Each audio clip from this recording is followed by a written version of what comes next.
What's going on, everybody? My name is Warren Dews. I'm the Vice President of Capital Region Independent Media and the publisher of a few of our papers. I'm here today. As you know, I do this thing called Community Conversations, and we do something called Get to Know. And I'm working with Shakespeare and Company. It's a company in the Berkshires that advertise with us and our products. So I'm doing a Get to Know for one of their plays called Piano Lessons. And I'm here with a bunch of new friends. So I'm gonna have my young lady start off by telling everybody who she is. Hi, everyone. My name is Brittani Jenese, and I play Grace in the show. Good morning. My name is Anthony T Goss, and I play Lyman in the show. Omar. Hey, I'm Omar Robinson, and I play Boy Willie in The Piano Lesson. And Jonathan. Yes, Jonathan Kitt, and I play Doker Charles in The Piano Lesson. Thank you. Cool. Listen, as we were talking offline, listen, I enjoyed this play, man. Y'all did an amazing job. And, you know, as a Black man in the Berkshires, to come to a play where it's a whole Black cast and the crowd, it doesn't look like any of us, and they're enjoying what they're hearing, is mind-blowing for me. I didn't know y'all before that I talked, but it makes me feel like I'm proud of my family. You know what I'm saying? Does that make sense to you? You know, sitting in the crowd, I'm looking at y'all like, yo, I'm proud of y'all. I'm proud of, you know, I ain't know y'all from Adam, but we were family at the time. So I just want you to know how it was great. It was a great experience, and I was proud to be in the room. So I think what you pick up is that we're also proud of each other up there, and we're proud of the content.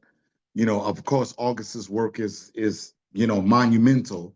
August Wilson, and just how we just it's even though we're actors and we're friends, we're literally family now after doing the show so long. So I think we exude that resonates out in the audience. You pick it up, and the other audience participants pick it up as well. That's because they speak to us after the show as well. You know, it doesn't matter what background they come from or ethnicity, they feel that resonating. It's universal. You know? Yeah. So Anthony, let me ask you a question. So what draws you back to The Piano Lesson for this production? Because you've done this before, right? Yeah, in Boston with everyone, we did it at the Actor Shakespeare Project about a couple months ago.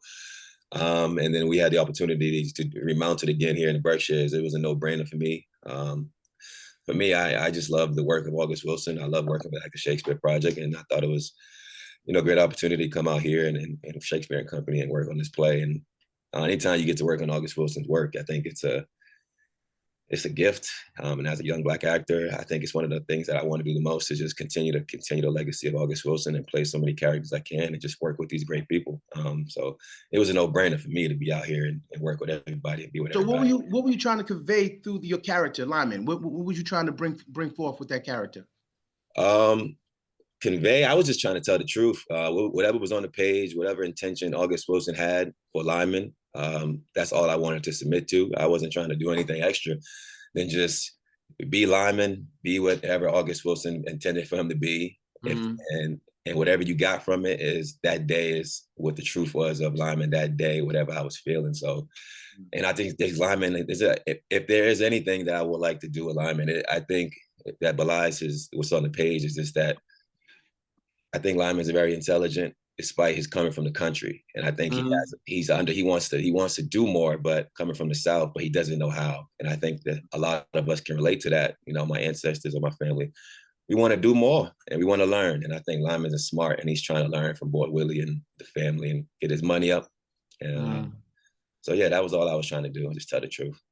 So Jonathan, as Doker Charles, how do you see this perspective influencing the central theme of the play? Well, I think the perspective, what I gathered as a performer, as an actor, and as a person stepping into that character was the foundation of family and the foundation of legacy and the foundation of that continuum of the past, the present, and the future, and how that all is tied into just our ancestors. And whose shoulders we truly stand on, and who we truly honor, and just who we truly become is essentially from our ancestors. Okay. But we have to carry that with us, and allow it to move into the future.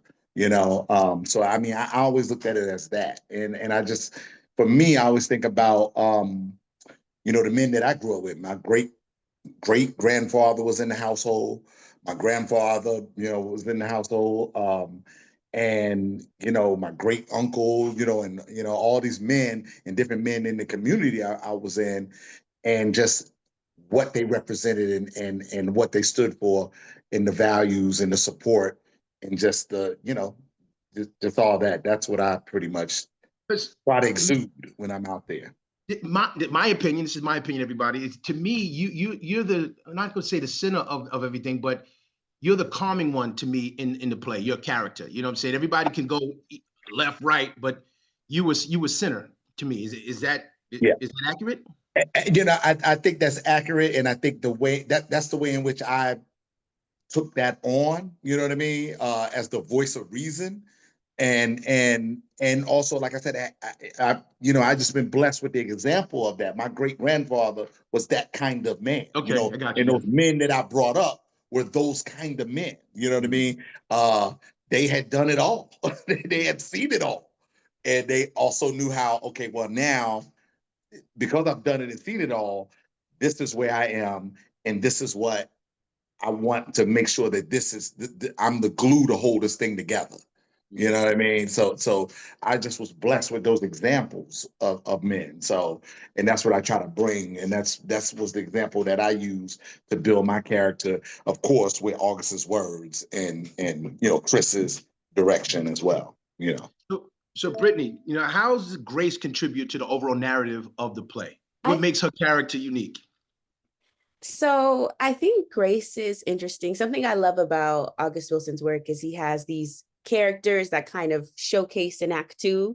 And so I think it kind of brings a new energy. And I think it's in a male-dominated sphere. It's really nice to hear another standpoint of what womanhood was like in that time. Mm-hmm. And I think there's something about, I think Grace just wants to find love, Grace wants love. And I think there's something to be said about when you want love and you are trying to just meet a guy and he's not taking you as seriously as maybe you would have wanted. And so I think it's an interesting notion of what love looks like to the women in this play, Bernice, Grace, and how that kind of manifest in their different worlds. Okay. So Omar, brother, man, Boy Willie, let's get to you. What aspect of Boy Willie's character resonated most with you, and how do you interpret his motivation and his aspirations? Well, Chris Edwards, our director, is also artistic director of Actor Chase for Project in Boston. Mm-hmm. It's a company of which I'm a resident artist. And anytime I get to work with him, to kind of echo Anthony, it is a no-brainer for me. This is my third August Wilson production with the company, my fourth August Wilson production, period.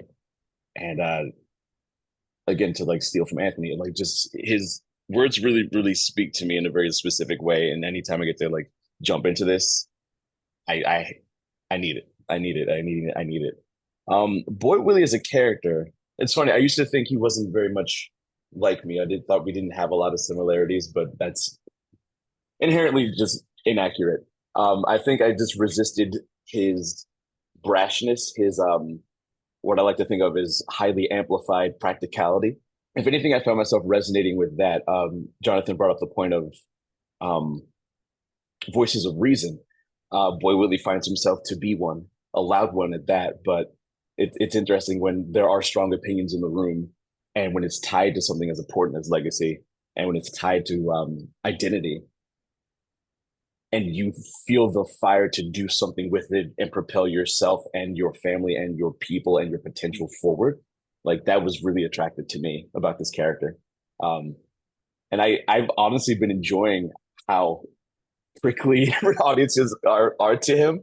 The couple times I've been out in the audience after a show in Boston and up here, they'll just kind of audiences will sort of take a step back from me after what they just witnessed, or just be like, I would have shot your ass. I'm like, oh, interesting. So it's really fun for me to hear. I'm like, wow, that's really cool.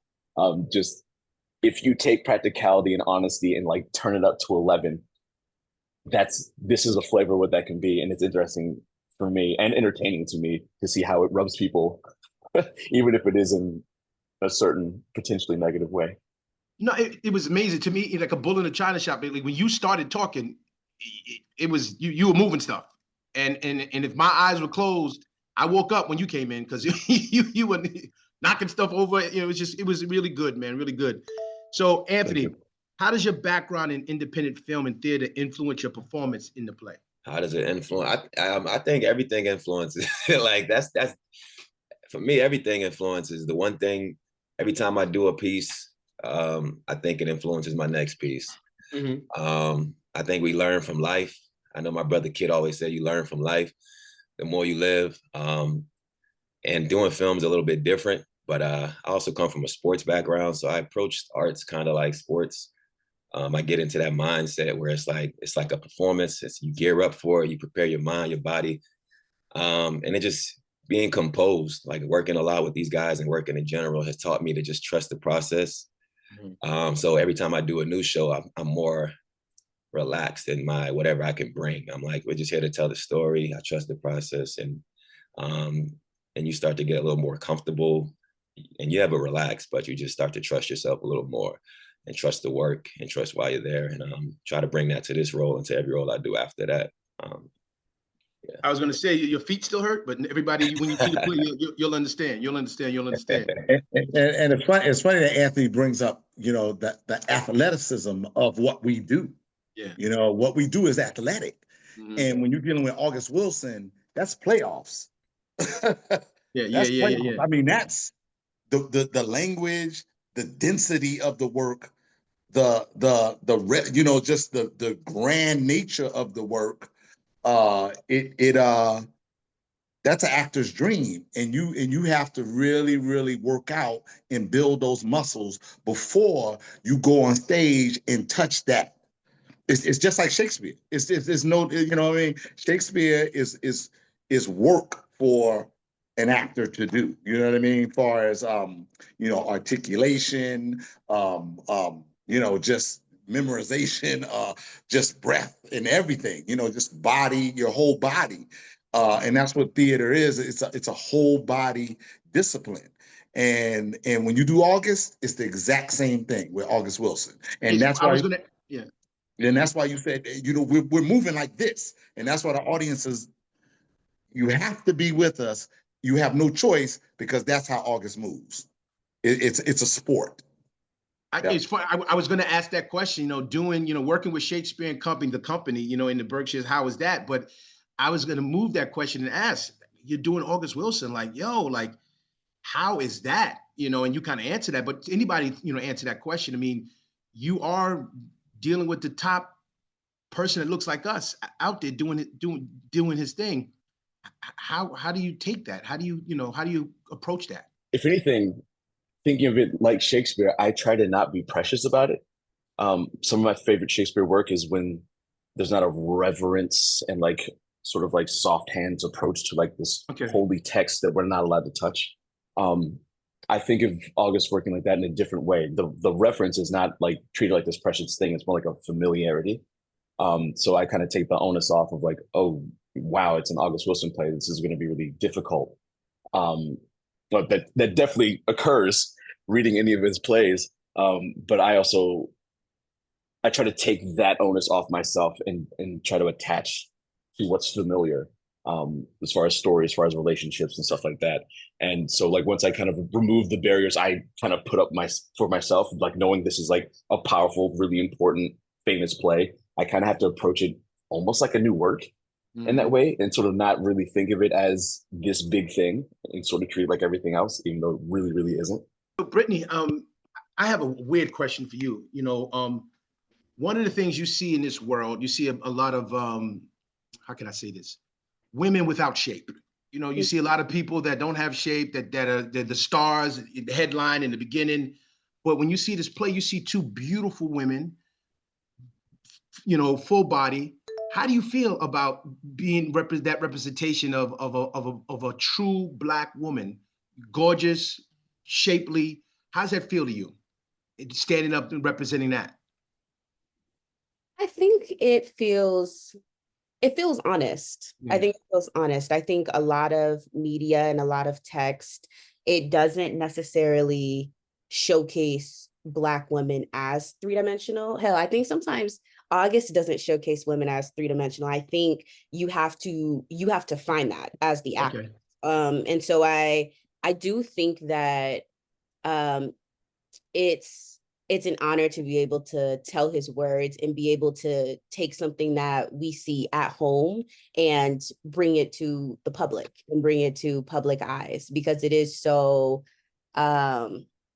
it is precious in that way. And I think our bodies and what I feel like the media tries to stifle and kind of something that we aren't always given agency over, and to be able to take back that agency and bring the honor to it is very exciting. The reason, so I asked that question, you know, I have three kids. My oldest son is 21, my youngest son is 18, and my daughter just turned 15. And we're growing up in the Berkshires. And so as my daughter starts to grow, she's trying to wear stuff that her friends, mostly white, wear. And I'm like, sit, you can't do that. I talked to my wife like, honey, talk to Kennedy. She can't put that same thing on. It's not the same thing. You know what I'm saying? So, you know, Black women are different, you know, and what I love mostly about your performance is it wasn't hidden. You just came out as you, and it wasn't something you were hiding. You were just like, I'm here. If that makes it, does that make sense? Mm-hmm. You know? I feel like you have to be. The way his words are written, I think it's such an open door to transparency and honesty. And I think the only way that you're going to find the meat of the story is leaning into that full throttle. And I feel like when it's the most honest, which I feel like we see in every character here, when it's the most honest, that's when the audience resonates. And I think that's one of the biggest things you want. So all of you, and you've trained with this Shakespeare stuff. How's working with Shakespeare before? How's it help you do this? Well, it's interesting for me. I mean, I've done a little bit, you know, and of course I went to the theater school at DePaul for my MFA, had Shakespeare class or what have you, you know, for a semester. I've done Shakespeare maybe two times prior, Julius Caesar and The Winter's Tale. However, I haven't done a whole lot of Shakespeare. Where my foundation has been Black theater, because I went to an HBCU undergrad. I went to Clark Atlanta University undergrad, and that's where I was introduced to theater. So once I graduated, I had to go back and read all the plays that were considered the great white plays. You know what I mean? But we were doing classic Black pieces from the Negro Ensemble Company and from those writers, you know, like Charles Fuller, Charles Gordon, you know, of course, Ntozake Shange, stuff like that, right?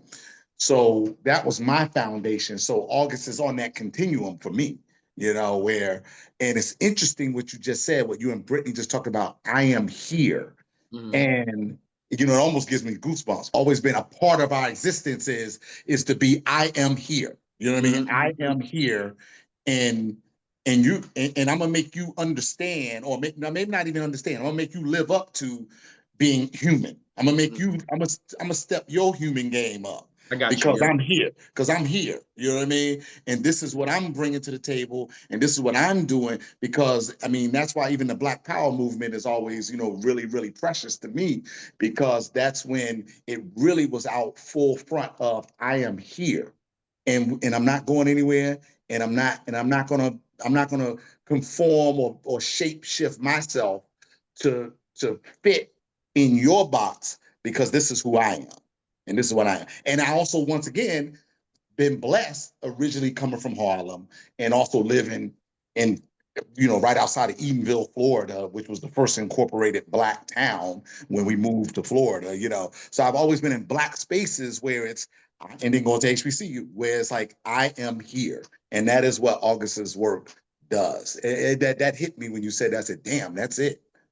I am here. So let me ask you this question. So, you know, all of you had to have like an accent. You had to put on your Southern drawl and stuff like that. Omar, I'm gonna hit you with this. Tell me what their face is like when they hear your voice and hear that you don't sound like the guy that was on the stage. Well, funny enough, I tend to exit out the back because I am exhausted after doing all that. So it's rare that I even go out through the front and see anybody else. But when I do, thankfully, there's not too much of a shock for them. I think they're so blown away by the ending. Those that stick around sort of just are very kind and thankful towards us. It seems like they've been entirely transported by like the words, the dialect, and everything else that we've done as the collective. If anything, as I mentioned before, there's a bit of like slight repelling of like, oh, hey, that was you. Oh, wait, you're an actor. You're a person. Thank you for that. So I haven't heard anything as far as the switch, but I think they come down a little slower than I do, to speak for myself. Because yeah, once we bow, I'm like, God, okay, let's rest up for the next one. Yeah. But they definitely seem to hold it in themselves in a very specific way, or honestly in different ways. And so they seem to be coming down up the journey when I'm like, hi, how are you? And like, oh, whoa, hey, thanks. Yeah. Either way, it's some sort of like waking up like, what? Oh God. So yeah. Brittani, Anthony, same question, because you have that dialect, you speak in a certain way, and then when they meet you afterwards and they might ask you that question, tell me about that situation. Like, how does it make you feel? What is it? What's their facial expressions? What do they say? Sometimes I don't. I'm like, sometimes I don't go out and meet the folks as I should. I don't know. I mean, my family's from the South, and I like, a lot of us, my family's from Alabama, so I try to tap into that. But then after that, I'm just real chill. I don't know how to describe it. I mean, I just trying to take it off and just be myself after the show as much as possible. And I've been just learning to kind of take that off. And when you see people after and you speak to them, I don't think there's a real shock or anything. They just say, good work. And you just say, thank you. And there's no real shock and change of voice for me. I just think it's just a natural adjustment.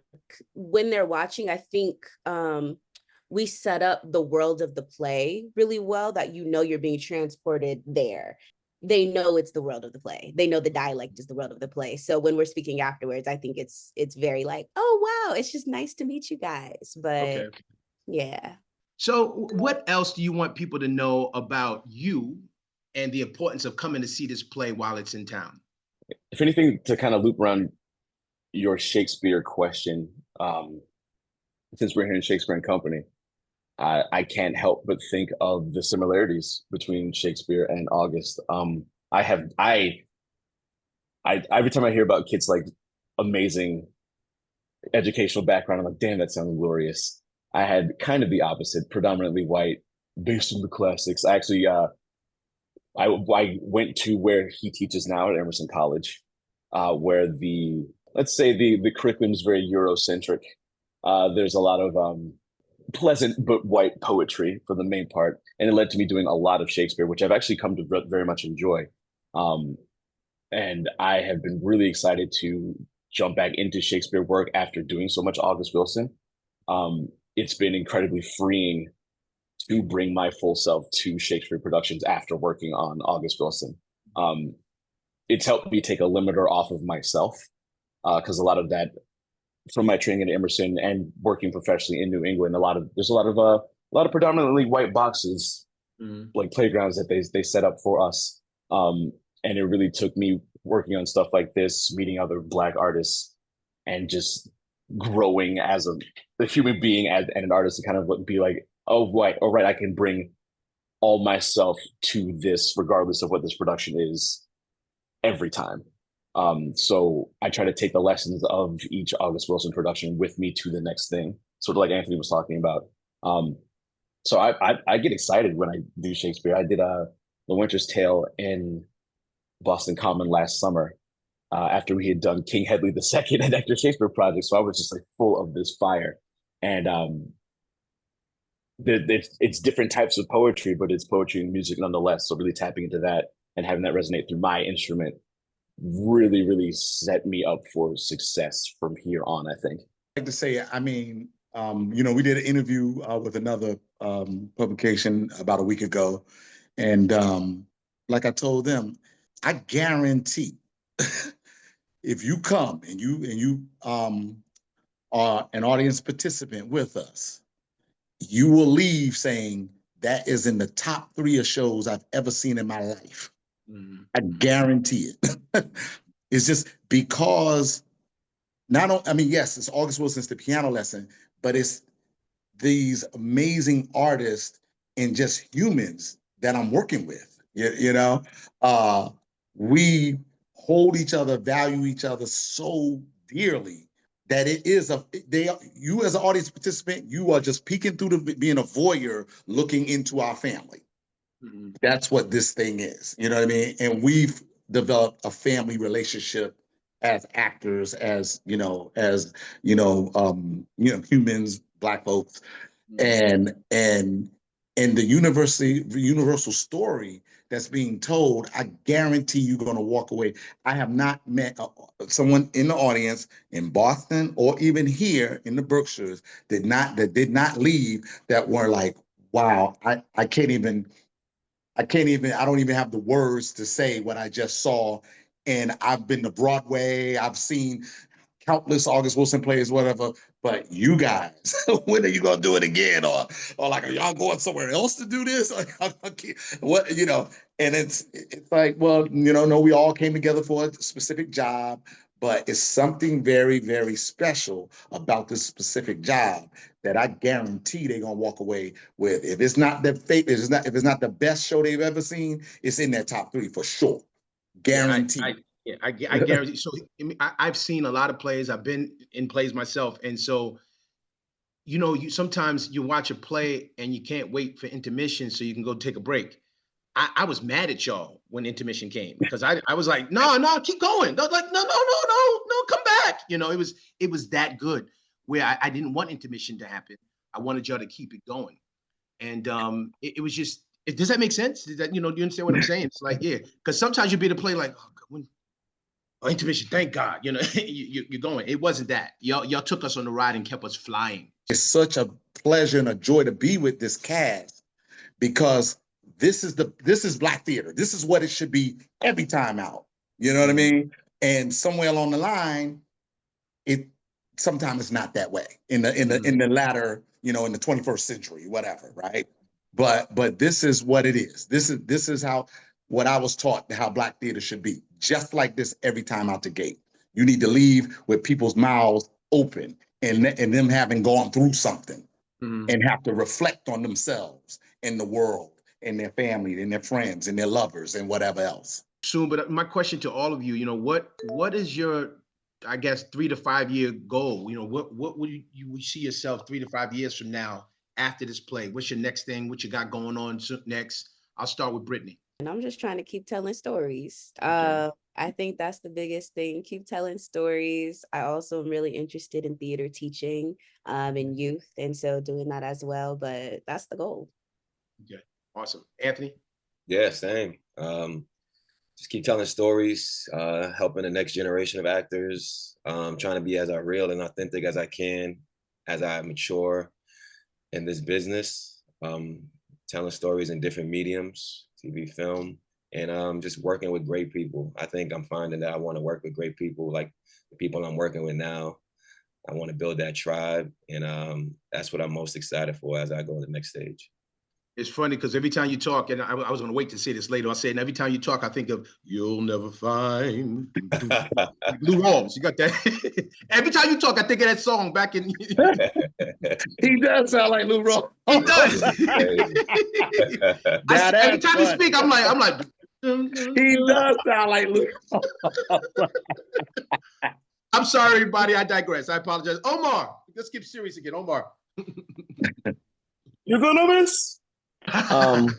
It's gonna ruin me. We'll do that show tonight, Anthony. So when I hear that, if I'm laughing at you, I swear it's not the song. With you, not at you.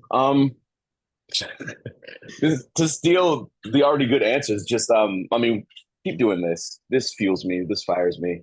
And I've been very interested in building community within this field, whatever that means for me. Sort of like Anthony mentioned, I myself feel incredibly spoiled by this group. To tell this story again with this specific group is a rarity and a blessing. And so, it's a shame the next 3 to 5 years be this. But I will definitely be taking this with me. Jonathan? Retire, brother. Acting takes a lot of work, man. It's a young man's game. It's work. If you do it right, it's work. You know what I mean? If you do it right, you are using every part of your being, emotional, physical. Every part of yourself is being used if you do it right. And I feel blessed and I love doing what I do. But I prefer directing now. I prefer sitting down, just going, what do you think? Go that way. Try this. You know what I mean? Acting is work. It really is. And it's the only job everybody thinks they can do. Mm-hmm. But very few of us can. It's the only job everybody thinks they could do. But it's a very few. And even some of us in the business can't even really do it. Exactly. So, I just feel privileged. And like I said, 3 to 5 years, I rather direct more, and just kind of chill and just inspire younger people to go deep inside and bring that resonance out, because it takes everything of you. It takes all your being if you're going to do this thing the right way and have audiences the way we have audience for August Wilson's The Piano Lesson. Awesome. Well, listen, I really thank you for your time. Everybody, once again, this is Warren Dews, Vice President of Capital Region Independent Media. And also I needed to mention In Play, which is our online magazine that covers the culturals and plays and Broadway and things of that nature. So shout out to that team. And shout out to Mark Vinciguerra and the rest of our team. I thank you so much, Shakespeare and Company, for being willing to come and talk to me in our partnership. Everybody, peace. Hey, thank you, brother. Peace. Thanks, Warren.